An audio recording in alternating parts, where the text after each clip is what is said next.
कि अभी प्रधानमंत्री ने कुछ दिन पहले ये घोषणा की है कि भारत 2047 में विकसित राष्ट्र यानी डेवलप नेशन बनेगा, राइट। किसने किसने ये खबर पढ़ी है? और जहां उन्होंने 4D के बारे में बात किया था, दैट इज अ 4D, जिसमें एक D डेमोग्राफी है, राइट।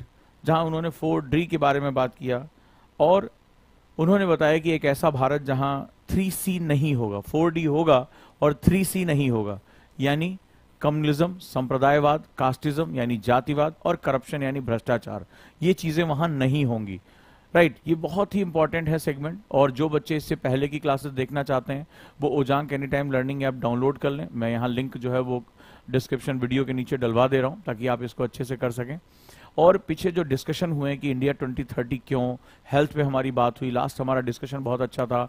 और हमने वहाँ रिसोर्स डिस्ट्रीब्यूशन के बारे में समझा था, इकोनॉमी के बारे में समझा था, तो बच्चों के बड़े अच्छे ज़बरदस्त कनेक्ट आ रहे हैं। तो ये जो क्लासेस लगातार हैं वो सभी के लिए निःशुल्क हैं, लेकिन ये आपको यूट्यूब पे नहीं मिलेंगी, ये ओजांग एनी टाइम लर्निंग ऐप पे, हमारा जो ऐप है वो आप प्ले स्टोर से जाके डाउनलोड कर सकते हो। वहाँ निःशुल्क इंडिया 2030 क्लासेस आप पूरी सीक्वेंस में देख सकते हो, क्योंकि यूट्यूब पे सीक्वेंस बनाना बड़ा मुश्किल होता है। तो आप वहां जाइए या हमारे काउंसलर को कॉल करिए कि हमें इंडिया 20 की फ्री क्लासेस चाहिए। वो फ्री क्लासेस आपको इससे पहले के डिस्कशन, बड़े अच्छे डिस्कशन हुए, वो आपको मिल जाएंगे। तो चलिए शुरुआत करते हैं। आप लोगों ने ये चीजें पढ़ी होंगी, आप मुझे बताइए कि आप लोग कितना न्यूज़पेपर पढ़ रहे हैं। बड़ा जरूरी है क्योंकि हम यहाँ लगातार आपकी सहायता करने के लिए आए हुए हैं, मदद करने के लिए आए हुए हैं कि आप सही तरीके से तैयारी करें। तो आप में से कितने लोगों ने ये खबर पढ़ी कि भारत, प्रधानमंत्री ने कहा कि 2047 में भारत विकसित राष्ट्र बनेगा। एक और खबर की अगर हम बात करें तो आप जरा ध्यान से देखें, एक खबर आई है, वो हमारी रेटिंग एजेंसीज की खबर आई है और रेटिंग एजेंसी ने कहा है कि भारत की जो ग्रोथ रेट है अब वो इंक्रीज कर गई है।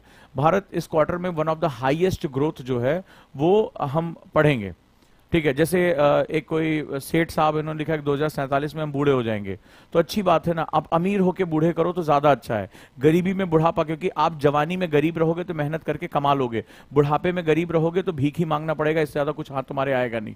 तो बहुत संजीदा होकर पढ़ लो, यही डेमोग्राफी है, यही प्रधानमंत्री ने तुम्हारे जैसे बच्चों को समझाया है कि बेटा अभी वक्त है, अभी अच्छे से काम कर लो। इंडिया 2030, प्रधानमंत्री 47 की बात कर रहे हैं और मैं 2030 की बात कर रहा हूं, क्योंकि 2030 हमारे पास वो मौका है कि हम 2030 में जो कमाएंगे 2047 तक हमारे साथ चलेगा। तो बेटा बुढ़ापा अच्छा हो, पेंशन अच्छी मिले, इसके लिए अभी मेहनत कर लो, नहीं तो बुढ़ापे में किसी काम के नहीं रहोगे, ना मजदूरी कर पाओगे, ना कुछ कर पाओगे, फिर ट्रैफिक किनारे ही मिलोगे। वो थोड़ी सी भारत के लिए समस्या हो जाएगी, वहां विकसित राष्ट्र नहीं बन पाएगा भारत, ठीक है।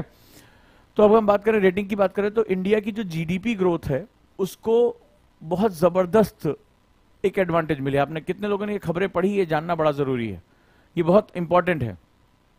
तो जीडीपी ग्रोथ हमारे बहुत तेजी से बढ़ने जा रही, one of the highest in the world, हमारे पास दुनिया की सबसे ज्यादा जीडीपी ग्रोथ है। तीसरी खबर अगर कल की आपने पढ़ी होगी तो एमएसएमईज जो हैं, यानी कि जो मीडियम स्केल इंडस्ट्रीज हैं, जो स्मॉल स्केल इंडस्ट्री है, मैन्युफैक्चरिंग इंडस्ट्री, उसको जो उसका निवेश है वो 10% बढ़ गया, कल की खबर है। अब ये सारी जो खबरें हैं वो हमारे आज का पढ़ाने का एक बहुत इंपॉर्टेंट विषय है, ठीक है। तो आप लोगों ने किसने किसने खबर पढ़ा कि एमएसएमईज का जो लोन है वो 10% बढ़ गया है, यानी वो निवेश का जो उनका मात्रा है वो 10% बढ़ चुकी है। भारत की जो जीडीपी फोरकास्ट है वो चाइना से भी आगे निकल गई है, भारत की जो जीडीपी ग्रोथ है वो चाइना से। और भारत में 2047 तक हमारे सभी चीजों ने ये कह दिया कि भाई हम विकसित राष्ट्र बनने की तरफ आगे बढ़ गए। G20 समिट हमारे साथ होने जा रहा है और हम इस पर बहुत कुछ करने जा रहे हैं। तो अगर हम ध्यान से देखें तो इन खबरों के बारे में आपसे बात करूंगा। अब सवाल मेरा एक चर्चा ये है कि भारत 2047 में विकसित राष्ट्र बनना चाहता है, प्रधानमंत्री ने बोल दिया, नीति आयोग ने बोल दिया, सभी विद्वान बोल रहे हैं। मेरा प्रश्न है कैसे? मैं आज का डिस्कशन इस कैसे पे करने जा रहा हूं। जो सीरियस स्टूडेंट हैं, ठीक है, क्योंकि वो डेमोग्राफिक डिविडेंड की बात की गई, जो बकैती है वो डेमोग्राफी नहीं है, ठीक है। तो जो सीरियस स्टूडेंट है, बहुत इंपॉर्टेंट टॉपिक पढ़ाने जा रहा हूं, यूपीएससी में यहां से क्वेश्चन आते ही आते हैं। जो ये मैं क्लासेस ले रहा हूं यहां से तुम्हें एसए और यूपीएससी मेंस में बहुत ढेर सारे क्वेश्चन मिलने जा रहे हैं, बहुत ढेर सारे क्वेश्चन मिलेंगे। पूरी श्रृंखला बड़ी जबरदस्त है जो इंडिया 2030 की क्लास में ले रहा हूं, तो वो जबरदस्त तरीके से आपको उसमें पक्का मेंस के क्वेश्चन मिलेंगे, में पक्का जो है वो आप में जो है वो एसए के जो है मिल जाएंगे उसमें। अगर आपको एक छोटा सा एग्जांपल बताता हूं कि हम लोग कितना एडवांस पढ़ा रहे हैं ओजांग आईएएस एकेडमी में। आप में से कोई मेरा तमिलनाडु का स्टूडेंट है? किसी ने तमिलनाडु की मेरी क्लास की है? मैं कमेंट सुनना चाहूंगा, कोई तमिलनाडु का स्टूडेंट हो यहाँ पे जिसने मेरे साथ तमिलनाडु हिस्ट्री पढ़ी थी? कोई है?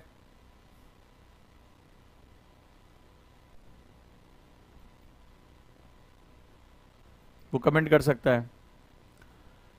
याद होगा मैंने एक क्लास पढ़ाई थी आज से लगभग 6 महीने पहले कि भारत नाम हमारा कैसे पड़ा, और हम किसी कबीले के नाम पे हमारा, उसके राजा के नाम पे हमारा नाम भारत नहीं पड़ा था। मैंने उसको बहुत ही अच्छे तरीके से उसका व्याख्यान दिया था, उसके बारे में उसको समझाया था और भारत के बारे में बताया था। और कल ही मैंने एक क्लास ली थी द इंडिया वे की, उसमें मैंने सिंबल्स के बारे में पढ़ाया था कि संकेतों का, प्रतीकों का भारत के लिए क्या प्रभाव पड़ता है।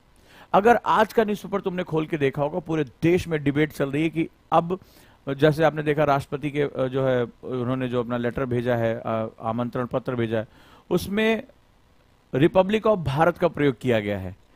ठीक है, हर जगह हम भारत की बात कर रहे हैं, इंडिया शब्द की बजाय हम भारत के बारे में बात कर रहे हैं। और इस पर तमिलनाडु की क्लास में 6 महीने पहले क्या विस्तार से चर्चा हुई थी कि भारत नाम का मतलब क्या होता है और क्यों हम जो है वो इतना एडवांस थे।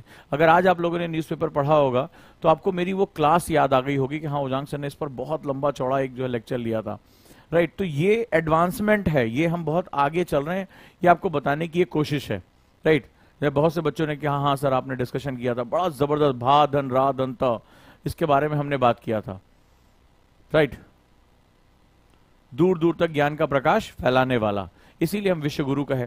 तो डिबेट्स को समझना बड़ा इंपॉर्टेंट होता है। अब आप देखिए कि हमने 6 महीने पहले चर्चा की थी और आज वो एक राष्ट्रीय मुद्दा बन गया वो नाम। राइट, हाँ 99 के बैच में भी मैंने पढ़ाया था। तो चलिए, ये जरूरी है कि हम लोग अगर एडवांस हैं तो आप लोगों का साथ, आप लोगों का सपोर्ट बहुत चाहिए। तो आज जो मैं आपको पढ़ाने जा रहा हूं वो बहुत इंपॉर्टेंट टॉपिक, और उस टॉपिक का नाम है कि भारत 2047 तक विकसित राष्ट्र कैसे बनेगा। ठीक है, how India will become the develop nation by 2024। आखिर बोलने से तो नहीं बनेगा, इसके पीछे कोई ना कोई कारण, कोई ना कोई फैक्ट होना चाहिए। अब जो मैं आज पढ़ाने जा रहा हूं यूपीएससी के लिए मोस्ट इंपॉर्टेंट फैक्टर है, मोस्ट इंपॉर्टेंट। तो चलिए शुरुआत करते हैं, रेडी हो जाइए मेरे साथ, और मेरे स्टाइल में LWMI नोट्स भी हम बनाएंगे, इसको भी हम समझेंगे। द इंडिया वे की क्लास मात्र 299 में, 299 की वो क्लास का डिस्कशन इतना हाई लेवल पे है। अभी देखना आजकल में जो कल पढ़ाया था, भारत क्या करेगा, चाणक्य नीति कल पढ़ाई थी कि चाइना ने आने से मना कर दिया, रशिया ने आने से मना कर दिया कि भारत का जो ये सेगमेंट वो फेल हो जाए। अब देखो क्या इंडिया दिमाग लगाएगा, देखना वही होने जा रहा है। और द इंडिया वे की क्लास तो एक ऐसी क्लास है जो आपके इनसाइट को एक अलग लेवल पे ले जाके खोल देगी। 299 रुपए का इन्वेस्टमेंट भी अगर आप नहीं कर पा रहे हैं तो आप अपने साथ बहुत क्रूरता कर रहे हैं। तो चलिए शुरुआत करते हैं हम लोग, लेट्स स्टार्ट। जी हाँ, वनरेबल 20 की बात हुई थी, अफ्रीकन कंट्रीज की, तो अब भैया देख लीजिए द इंडिया वे में पूजा ने लिखा है बहुत ही हाई लेवल का डिस्कशन चल रहा है सर। वेरी गुड, तो लेट्स स्टार्ट। हम आज मैन्युफैक्चरिंग पे बात करने जा रहे हैं, चलिए शुरुआत करते हैं। तो आज हमारा जो इंडिया 2030 मैन्युफैक्चरिंग, भारत जो है कैसे बनेगा विकसित राष्ट्र। विकसित राष्ट्र बनाने के लिए तुम्हें सर्विस सेक्टर, आप देखेंगे 1991 से हमने सर्विस सेक्टर पे बहुत ज्यादा काम किया, लेकिन भारत को विकसित राष्ट्र बनाने के पीछे जो सबसे इंपॉर्टेंट काम करेगा वो विनिर्माण काम करेगा। विनिर्माण, विनिर्माण। अब बड़े ध्यान से इसको समझने की कोशिश करो। चीन ने दुनिया की सबसे ज्यादा गरीब आबादी को गरीबी रेखा से बाहर निकाला। चीन की जो ग्रोथ है वो बहुत ही हाई लेवल पे रही, और उसकी ग्रोथ के पीछे जो सबसे बड़ा कारण है, चीन को आज दुनिया की फैक्ट्री कहा जाता है। पूरी दुनिया के लिए वो सामान बनाता है, मैन्युफैक्चर करता है, इसीलिए वो बहुत आगे निकल गया। अब आप कहेंगे सर मैन्युफैक्चरिंग क्यों, हम नौकरी ढूंढने वाले देश हैं। पूरे देश में देखो कोई भी सरकार आती है, इतनी नौकरी चाहिए, इतनी नौकरी चाहिए। मैन्युफैक्चरिंग जो होता है वो बहुत खास तरह का सेक्टर होता है, इसमें जो एक एम्प्लॉयमेंट जनरेट होता है। भारत के साथ दिक्कत क्या है कि भारत की आबादी यानी पॉपुलेशन बहुत ज्यादा है, और इस पॉपुलेशन में जो सबसे बड़ा संगठन है वो किसका, यूथ का है, जिसमें हमारे एक सज्जन थे जिन्होंने अभी कहा कि हम 2047 तक बूढ़े हो जाएंगे, ये भी बूढ़े होंगे। ठीक है, तो ये आबादी यूथ की है, यानी यंग लोगों की आबादी है। यंग लोगों की आबादी को सही डायरेक्शन देने के लिए, जिसको हम लोग डेमोग्राफी कहते हैं, उसको हमें सही रास्ता देने के लिए, डायरेक्शन देने के लिए हमें जॉब्स की जरूरत पड़ती है।